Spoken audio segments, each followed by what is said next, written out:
नमस्कार दोस्तों, हमारी आज की इस कहानी का नाम है माहौल। इससे पहले अगर आप मेरे चैनल पहली बार आए तो प्लीज़ सब्सक्राइब कीजिए। रिद्मा को आज ऑफिस से आते हुए देर हो गई थी। अनमोल से वो घर में 7 बजे तक पहुंच जाती है, लेकिन आज उसे ऑफिस से ज़रूरी काम के चलते 10 बज गए थे। मल्टीनेशनल कंपनी जॉब करने वाली रिद्मा का देर ऑफिस से घर आने में देरी होना कोई बात नहीं थी। 7 बजे उसकी छुट्टी, 8 बजे कभी कभी 8:30 तक पहुंच जाती थी, लेकिन आज ऑफिस से निकलते ही 10 बज गए थे, यानी कि बहुत ज़्यादा देर हो गई थी। इतनी लेट होने की वजह से ऑफिस में कोई कैब भी उसे घर छोड़ने के लिए मौका नहीं मिल सकी, जिससे उसे परेशान हो गई। काम के चक्कर में उसे वक्त का ध्यान ही कहाँ रहता है, यही सोचो जल्दी जल्दी चलती जा रही थी। रिद्मा को याद आया कि 3 दिन से मायके गई जेठानी तो 2 दिन बाद वापस आएगी। ऐसे में घर का सारा कामकाज उसको और सासू माँ को ही देखना होता है। आज देर हो जाने की वजह से पापा जी रात की दवा, मम्मी जी के पैर की मालिश और हमेशा चाची चाची करने वाला प्यार, मोटी को रात का खाना, ये सब कैसे होगा। घर पहुंचने में रिद्मा को अभी भी 10:30 होना ही था। रिद्मा सोच में पड़ गई थी, पति अरुण भी घर पूछने वाला होंगे। आज तो घर की लाडली बहू को पक्का डांट पड़ने वाली है, कल से ऑफिस जाना भी बंद। रिद्मा मन में सोच रही थी। उसे पड़ोस में रहने वाली मिसेज मनचंदा याद आ गई, जो हमेशा अपनी बहू को अपने कब्जे में रखने की बात करती और रिद्मा की सास को उल्टी सीधे पट्टी पढ़ाती रहती। तो रिद्मा की प्यारी सासू माँ, जो मिसेज मनचंदा की सारी बातों को हंसी में उड़ा देती है, आज रिद्मा के पड़ोस में मिसेज मेहता याद आई होगी। अपनी पढ़ी लिखी बहू के अपने सो कोल्ड सोशल न्यूज के नाम पर हाउस वाइफ बनाकर रखती है। घर की सब जरूरतों की चीजें पति और बेटे को मंगवाती है और खुद भी मंदिर और रिश्तेदारों के घर के अलावा बाहर कहीं नहीं जाती। और बहू तो बस घूंघट में ही ससुराल में, मायके और मायके ससुराल तक ही आना जाना करती है, वो भी तो सासू माँ की मर्जी के अनुसार। मिसेस श्रीवास्तव की बहू मनु से बड़ी मुश्किल से स्कूल की टीचर की जॉब मिली थी, जिसको करने के लिए उसने ससुराल में हर एक सामने जाने कितनी मेहनतों की, जाकर उसे बेचारों को घर में बाहर निकलने का मौका मिला। लेकिन स्कूल के किसी भी फंक्शन में देर तक रुकने की इजाज़त अभी भी तनुश्री को नहीं मिली। रिद्मा का याद आया कि उसके पड़ोस में ऐसी कोई औरत नहीं थी जो इतनी देर तक घर से बाहर रहती हो। अचानक रिद्मा के भीतर एक अनजाना सा डर प्रवेश कर गया। रिद्मा जल्दी जल्दी कदम बढ़ा रही थी। नवंबर की ठंडी हवाओं में रिद्मा के चेहरे पे पसीने की कुछ बूंदें उभर आई थी। उसने घबराहट से घर जल्दी पहुंचने के लिए बस छोड़ ऑटो से जाना उचित समझा और एक ऑटो रिक्शा वालों को रुकाकर बिना कोई मोल भाव किए ही उसने बैठ गई। ऑटो चल पड़ा। ठंडी हवाओं को झोंका से रिद्मा का पसीना से भीगा बदन सूख गया। ऑफिस के काम से थकी रिद्मा के पलकें झपक रही थी, लेकिन उसके जल्दी घर पहुंचने के डर से उसे सोने न दिया। रिद्मा को अपनी सास की सब बातें एक एक करके याद आ रही थी। 2 साल पहले जब रिद्मा शादी करके ससुराल आई थी तो उसकी सासू माँ उसे कोई काम अकेले नहीं करने देती थी, चाहे किचन का हो या घर की साफ सफाई या कपड़े की धुलाई।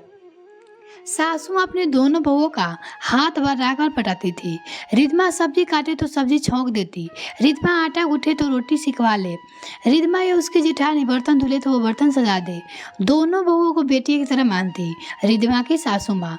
रिद्मा कभी घर से बोर हो जाए तो अपने साथ सुपरमार्केट ले जाती है, शॉपिंग के लिए ले जाती। कभी किशोर आशा के गानों पे सास बहुओं की जुगलबंदी होती तो कभी किसी पुरानी फिल्म में हीरो हीरोइन की डायलॉग बाजी भी निकल होती। शादी के 1 साल बाद जब MBA पास रिद्मा को एक मल्टीनेशनल कंपनी में जॉब का ऑफर आया तो घर में सभी बहुत खुश हुए थे, पर सासू माँ ने छोटी मोटी को तुरंत पास के अग्रवाल स्वीट से 2 किलो काजू मुकतली बर्फी मारकर पूरे मोहल्ले में बंटवाई थी। रिद्मा ये देखकर खुशी के मारे रो पड़ी थी और सास के गले कसकर चिपक गई थी। ससुर और जेठ ने तो भर के पेज में बना लिए थे। अरुण और मंटी ने रिद्मा को अपने हाथ से बर्फी खिलाकर उसके खुशी के आंसू पोंछकर उसको हंसाया था। जेठानी ने गर्व से छाती चौड़ा कर कर 1 किलो पनीर पति से मंगाकर रिद्मा का फेवरेट चिली पनीर और खीर पूरी बनाया था। रिद्मा ऑफिस जाने लगी थी। रोज सुबह जब रिद्मा उठकर घर के कामों में लग जाती तो देखती सासू माँ मोंटी की स्कूल ड्रेस के साथ रिद्मा के ऑफिस के कपड़े भी प्रेस कर देती। ये देख रिद्मा अपनी प्यारी सासू माँ को गले लगकर उनके गाल पे एक प्यारा भरी पपी चिपका देती। सास बहू दोनों मुस्कुरा देती और रिद्मा पूरा दिन खिल जाता। ऑफिस के कामों में डूबी और घर के काम काज में मस्त रिद्मा सासू माँ के चेहरे पे बिगड़ी रंगत देखकर पार्लर की याद दिलाती और रिद्मा को मना करने पे भी उन्हें जबरदस्ती पार्लर चलने को कहती है। ये देख जेठानी भी खूब हंसती और रिद्मा सब काम छीन उसे सास के साथ जबरदस्ती पार्लर भेजती। पार्लर में सासू माँ आईब्रो बनवाती, पार्लर वाली के हाथ की कारीगरी दिशा निर्देश तक देती ताकि उसकी सुंदर बहू और सुंदर लगे। नई नई स्टाइल की हेयर कटिंग कराती।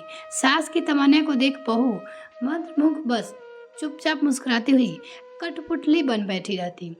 सास दोनों बहू के लिए कैल्शियम और आयरन की गोली लाना कभी नहीं भूलती और अपनी दवा और मालिश के लिए तभी मनाती जब बहू जूस और गोलियां ले लेती थी। ऑटो में बैठी रिद्मा को सास और ससुराल की सारी बातें याद आ रही थी। वो ये सोच रही थी कि कितना अच्छा ससुराल सुख मिला है, लेकिन आज उसने इतना लेट होने पे सासू माँ का क्या रिएक्शन होगा, ये सबसे बड़ा सवाल था। ऑटो से उतरकर रिद्मा ने डर से राहत पाने के लिए अपनी माँ को फोन किया और अपने लेट होने की बात बताई। माँ ने रिद्मा को लेट होने पे कोई राहत की बात तो नहीं की, उल्टे डांट जरूर लगा दी और आगे से टाइम पे घर आने की नसीहत दे डाली। माँ की डांट ने रिद्मा को और डरा दिया। अब रिद्मा को उसको लेट होना एक बड़ी गलती की तरह लग रहा था। रिद्मा खुद को दोषी मानकर मन ही मन कोसते हुए दबे कदमों से घर में अंदर घुसी। घर का माहौल बिल्कुल शांत। ससुर जी बाहर वाले अपने कड़े बिस्तर पे आंखें मूंदे लेते थे। टीवी बंद था, मुंटी सो चुका था। किचन में कुकर की सीटी बज रही थी और सासू माँ अपने फेवरेट किशोर लता के गाने गुनगुनाते हुए चटनी का मसाला तैयार कर रही थी। रिद्मा ने घर में बरामदे में अरुण की कार ना देख समझ लिया कि अरुण अभी नहीं आया है। रिद्मा ने सास के चेहरे की ओर देखा और लेट आने के लिए माफी मांगी। सास ने रिद्मा के सर पे हाथ से एक टिप मारी और कहा, पगली लेट ही तो हुई है, कोई गुनाह तो ही न किया है। और फिर शादी से पहले तेरी नजर बबली को तो ऑफिस से आने में अक्सर ही 10 बजते थे। मैं समझती हूँ ऑफिस के काम रहता है तो देर सवेर हो जाती है। तू बेकार ही चिंता छोड़ और हाथ मुंह धो ले। बिरयानी बनाई है खा ली, वही गर्म ही चटनी खत्म हो गई थी, बना देती हूँ। रिद्मा की सास की बातें सुनकर हैरान थी। उसे लग रहा था कि आज सास बहुत डांटेगी, लेकिन ऐसा कुछ भी नहीं हुआ। बात को सोच पूरे रास्ते परेशान थी। सास को तो उसने कोई परेशानी नहीं, उसने सुकून की सांस ली। सास ने गैस पर पानी चढ़ाकर पूछा, बहुत थक गई होगी, चाय पिएगी या कॉफी? रिद्मा सास के गले चिपक गई और गाल पे प्यार भरी पप्पी देकर बोली, मेरी प्यारी सासू माँ अपनी सास से बोलती है। ये कहानी आपको कैसी लगी कमेंट सेक्शन में लिखना ना भूले। वीडियो को देखने के लिए बहुत बहुत धन्यवाद। अगर आपने अभी तक चैनल को सब्सक्राइब नहीं किया तो प्लीज़ सब्सक्राइब कीजिए, साथ ही बेल आइकन प्रेस करें ताकि मेरे और वीडियो का नोटिफिकेशन सबसे पहले आपको मिल सके।